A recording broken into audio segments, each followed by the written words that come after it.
जय संतोषी माता। संतोषी माता की जय। इस व्रत को करने वाला कथा कहते व सुनते समय हाथ में गुड़ व भुने हुए चने रखें। सुनने वाला संतोषी माता की जय, संतोषी माता की जय। इस प्रकार जय जयकार मुख से बोलता रहे। बार व्रत कथा। एक बुढ़िया थी, उसके 7 पुत्र थे। 6 कमाने वाले थे, एक निकम्मा था। बुढ़िया माँ 6 की रसोई बनाती, भोजन कराती और पीछे से जो बच जाता 7वें पुत्र को दे देती। परंतु वह भोला भाला था, मन में कुछ विचार न करता। एक दिन अपनी पत्नी से बोला, देखो मेरी माँ का मुझ पर बहुत प्यार है। वह बोली, क्यों नहीं, सबका जूठा बचा हुआ तुमको खिलाती है। वह बोला, ऐसा कभी नहीं हो सकता, मैं जब तक अपनी आंखों से न देखूं मान नहीं सकता। बहू ने कहा, देख लोगे तब तो मानोगे। कुछ दिन बाद बड़ा त्यौहार आया। घर में 7 प्रकार के भोजन और चूरमा के लड्डू बने।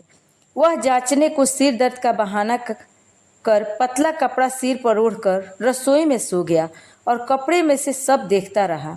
6 भाई भोजन करने आए। उसने देखा माँ ने उसके लिए सुंदर सुंदर आसन बिछाए हैं, 7 प्रकार की रसोई परोसी है। वह आग्रह करके उनके जिमाती है। वह देखता रहा। जब भोजन सब भाई करके उठे तब जूठी थालियों में से लड्डुओं के टुकड़े को उठाया और एक लड्डू बनाया। जूठन साफ करके बुढ़िया माँ ने उसे पुकारा, उठ बेटा, 6 भाई भोजन कर गए, अब तू ही बाकी है, उठ ना, कब खाएगा। वह कहने लगा, माँ मुझे भोजन नहीं करना, मैं परदेश जा रहा हूँ। माँ ने कहा, कल जाता हो तो आज ही चला जा। वह बोला, हाँ हाँ आज ही जा रहा हूँ। यह कहकर वह घर से निकल गया। चलते समय पत्नी की याद आई। वह गौशाला में कंडे थाप रही थी। वह जहाँ जाकर बोला, हम जामे परदेश को आवेंगे कुछ काल, तुम रहियो संतोष से धर्म अपनो पाल। जाओ पिया आनंद से हमरो सोच हटाए, आराम भरोसे हम रहे ईश्वर तुम्हें सहाय। देवो निशानी अपनी देख धरू मैं धीर, सुधी हमारी न बिसारियो रखियो मन गंभीर। वह बोला, मेरे पास तो कुछ नहीं है, यह अंगूठी है, सो ले लो और अपनी कुछ निशानी मुझे दे दो। वह बोली, मेरे पास क्या है, यह गोबर भरा हाथ है। यह कहकर उसकी पीठ में गोबर के हाथ की थाप मार दी। वह चल दिया। चलते चलते दूर देश में पहुंचा। वहाँ एक साहूकार की दुकान थी। वहीं जाकर कहने लगा, भाई मुझे नौकरी पर रख लो। साहूकार को ज़रूरत थी। वह बोला, रह जा। लड़के ने पूछा, तनख्वाह क्या दोगे? फिर साहूकार ने कहा, काम देखकर दाम मिलेंगे। साहूकार की नौकरी मिल गई। वह सवेरे 7 बजे से रात तक नौकरी करने लगा। कुछ दिनों में दुकान का सारा लेन देन, हिसाब, ग्राहकों को माल बेचना, सारा काम करने लगा। साहूकार के 7-8 नौकर थे। सब चक्कर खाने लगे कि यह तो बड़ी होशियार हो गया। सेठ ने भी काम देखा और 3 महीने में उसे आधे मुनाफे की साझेदारी बना लिया और 12 बरस में वह नामी सेठ बन गया और साहूकार सारा कारोबार उसके ऊपर छोड़कर बाहर चला गया। अब बहू पर क्या बीती सुनो। सास ससुर उसे दुख देने लगे। सारी गृहस्थी का काम कराकर उसे लकड़ी लेने जंगल भेजते और घर की रोटियों के आटे के भूसे से जो भूसी निकलती उसी रोटी बनाकर रख दी जाती और फूटे नारियल की नरेली में पानी। इस तरह दिन बीतने लगे। एक दिन वह लकड़ी लेने जा रही थी कि रास्ते में बहुत सी स्त्रियां संतोषी माता का व्रत करती हुई दिखाई दी। वह वहीं खड़ी होकर कथा सुनकर बोली, बहनों तुम किस देवता का व्रत करती हो और इसे करने से क्या फल मिलता है? इस व्रत के करने की क्या विधि है? यदि तुम अपने इस व्रत का विधान मुझे समझा कर कहोगी तो मैं तुम्हारा बड़ा एहसान मानूंगी।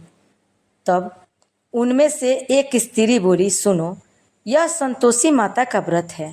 इसके करने से निर्धनता, दरिद्रता का नाश होता है, लक्ष्मी आती है, मन की चिंताएं दूर होती है, घर में सुख आने से मन को प्रसन्नता और शांति मिलती है।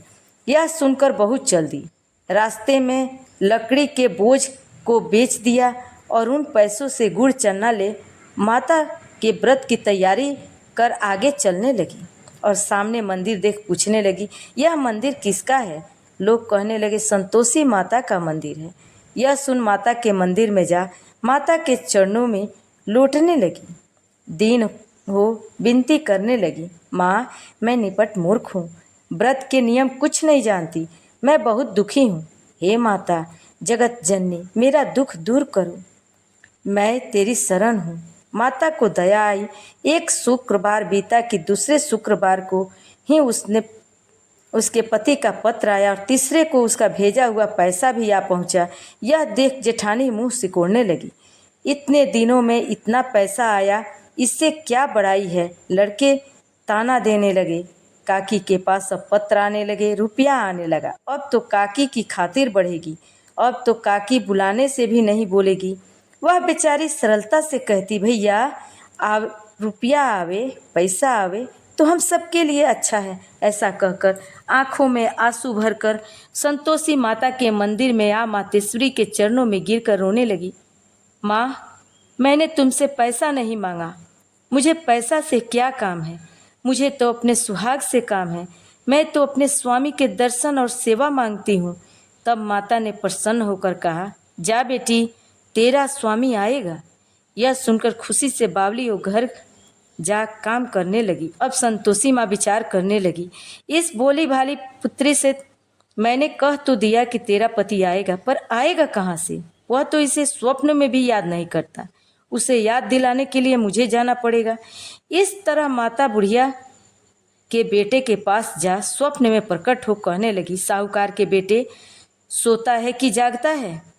वह बोला, माता सोता भी नहीं हूँ जागता भी नहीं हूँ, बीच में ही हूँ, कहो क्या आ गया है? माँ कहने लगी, तेरा घर बार कुछ है या नहीं? वह बोला, मेरा सब कुछ है, माँ बाप भाई बहन बहू, क्या कमी है? माँ बोली, भोले पुत्र तेरी स्त्री घोर कष्ट उठा रही है, तेरे माँ बाप उसे दुख दे रहे हैं, वह तेरे लिए तरस रही है, तू उसकी सुधि ले। वह बोला, माता यह तो मुझे मालूम है, परंतु जाऊं कैसे? परदेश की बात है, लेन देन का कोई हिसाब नहीं, जाने का कोई रास्ता नजर नहीं आता, कैसे चला जाऊं? माँ कहने लगी, मेरी बात मान, सवेरे नहा धोकर संतोषी माता का नाम ले, घी का दीपक जला, दंडवत कर दुकान पर जा बैठना, तब देखते ही देखते तेरे लेन देन सब कुछ चुक जाएगा, माल बिक जाएगा, साँझ होते होते धन का ढेर लग जाएगा।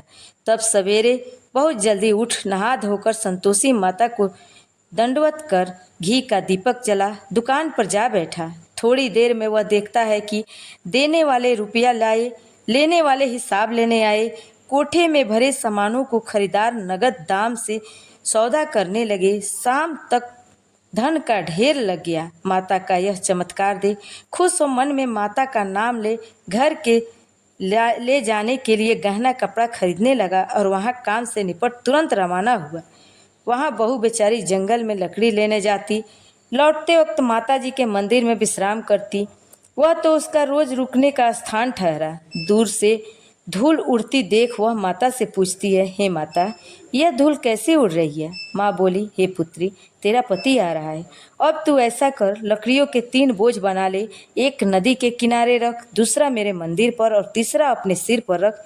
तेरे पति को लकड़ी का गट्टर देखकर मोह पैदा होगा, वह वहीं रुकेगा, खाना खा पीकर माँ से मिलने जाएगा। तब तू लकड़ी का बोझ उठाकर जाना और बोझ चौक पे गट्टर डालकर 3 आवाज़ें जोर से लगाना। लो सासू जी लकड़ी का गड्ढा लो, भूसी की रोटी दो, नारियल के खोपड़ी में पानी दो, आज मेहमान कौन आया है? माँ की बात सुनकर बहुत अच्छा माता कहकर प्रसन्न लकड़ियों के 3 गट्ठे ले लाई। एक नदी के तट पर, एक माता के मंदिर पर रख दिया। इतने में ही मुसाफिर वहां आ पहुंचा। सूखी लकड़ी देख उसकी इच्छा हुई यही निवास करे और भोजन बनाकर खा पीकर गांव जाए। इस प्रकार भोजन बना विश्राम ले गांव को गया।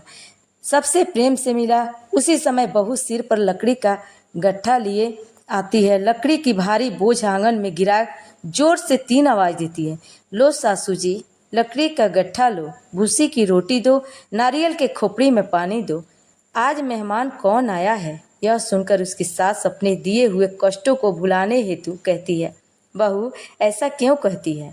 तेरा मालिक ही तो आया है, आ बैठ, मीठा भात खा, भोजन कर, कपड़े गहने पहन।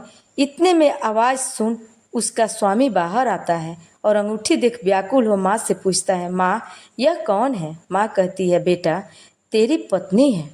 आज 12 बरस हो गए, तू जब से गया है तब से सारे गांव में जानवर की तरह भटकती फिरती है। काम काज घर का कुछ नहीं करती, 4 समय आकर खा जाती है। अब तुझे देखकर भूसी की रोटी और नारियल के खोपड़े में पानी मांगती है।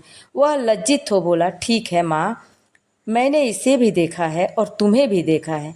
अब मुझे दूसरे घर की ताला की चाबी दो तो उसमें रहूं। तब माँ बोली, ठीक है बेटा, तेरी जैसी मर्जी, कहकर ताला की गुच्छा पटक दिया।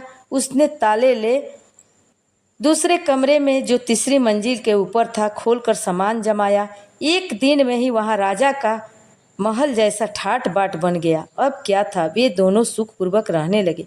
इतने में अगला शुक्रवार आया। बहू ने पति से कहा कि मुझको माता का उद्यापन करना है। पति बोला, बहुत अच्छा, खुशी से करो। वह तुरंत ही उद्यापन की तैयारी करने लगी।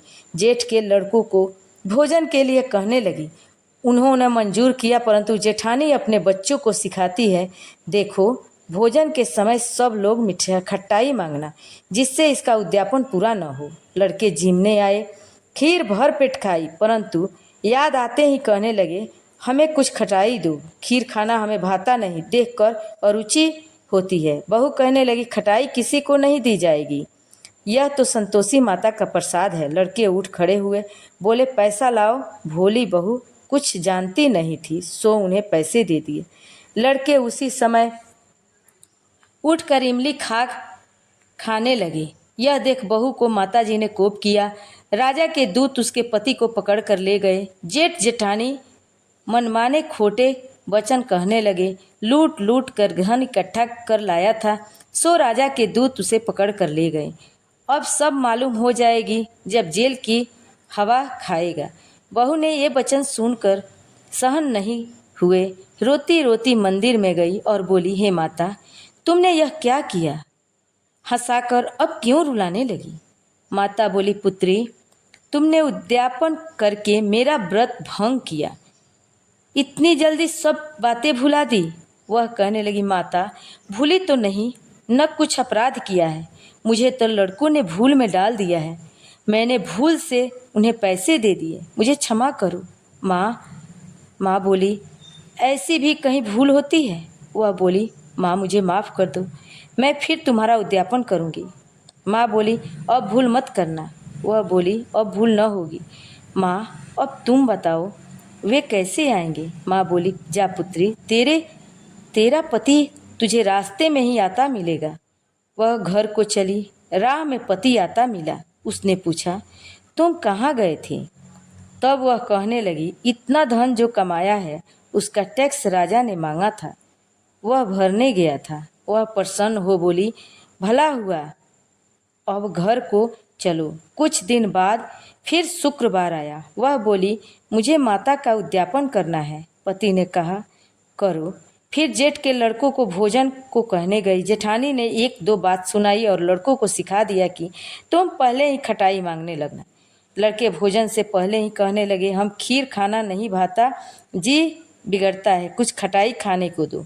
वह बोली, खटाई खाने को नहीं मिलेगी, खाना हो तो खाओ।